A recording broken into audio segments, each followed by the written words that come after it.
আজ রাতে একজন আলেমের স্বপ্নে শয়তান ঢুকবে আর যা ঘটবে তা শুনে আপনার শরীর কেঁপে উঠবে।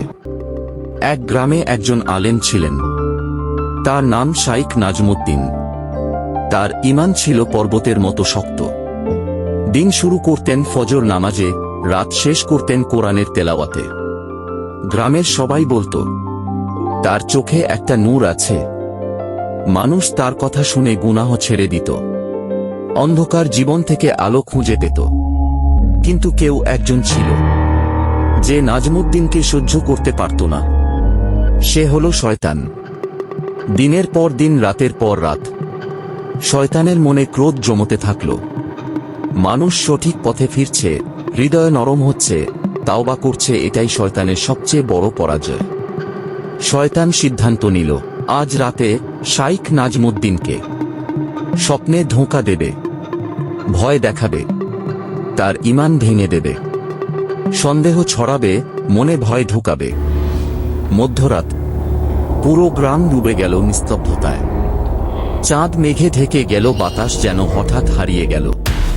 শাইখ নাজমুদ্দিন তাহাজ্জুদ শেষ করে কোরআন পড়ে চোখ বন্ধ করলেন।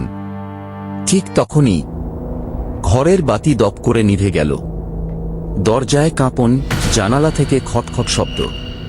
সবটা যেন কোনো অদৃশ্য শক্তি ছুঁয়ে যাচ্ছে। নাজমুদ্দিন চোখ খুলতেই দেখলেন তিনি আর নিজের ঘরে নেই।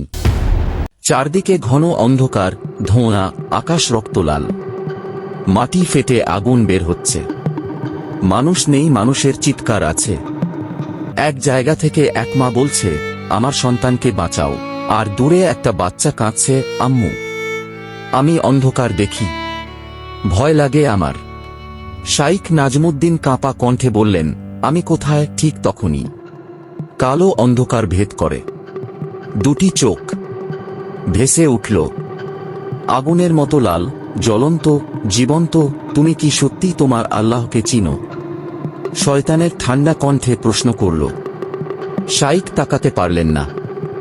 চোখের আশেপাশে ছায়াগুলো কেঁচোর মতো হামাগুড়ি দিচ্ছে। মাটির নিচ থেকে নখওয়ালা হাত বের হয়ে তার পায়ের কাছে থেমে আছে। শয়তান বলল, তুমি মানুষকে নামাজ শেখাও, তাওবা শেখাও, কিন্তু তোমার নিজের গুনাহের কথা কি জানো?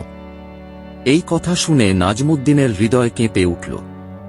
হ্যাঁ, সে মানুষ, তারও ভুল আছে, দুর্বলতা আছে। এই জায়গাটাই শয়তানের আঘাত।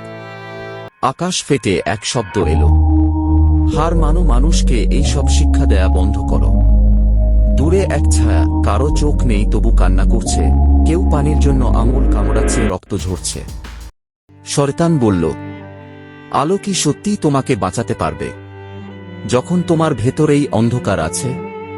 এটা ছিল সন্দেহের বিষ। যেভাবে শয়তান মানুষকে ধ্বংস করে, ঠিক সেই পদ্ধতি। শাইখ নাজমুদ্দিন চোখ বন্ধ করলেন।